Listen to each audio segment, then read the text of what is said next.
ফ্যাসিবাদ বিরোধী আন্দোলনের নেতাকে এই মুহূর্তে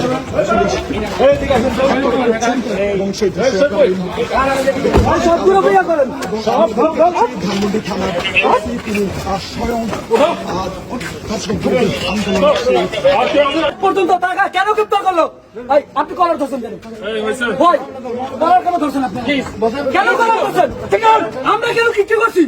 আমরা কি করছি? মামলা করতে জানতে চাচ্ছি। একজন ফ্যাসিস্টের পক্ষ নিচ্ছে আছি, এই পুলিশ একজন ফ্যাসিস্টের পক্ষ নিচ্ছে। আমরা মামলা করতে চাইতে চাইছি, ঠিক আছে? এখানে আওয়ামী লীগের ফ্যাসিস্ট ঢুকে আছে।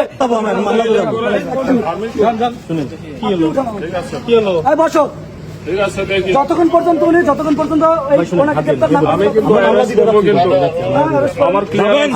আমি যাচ্ছি, মামলা করতে যাচ্ছে তো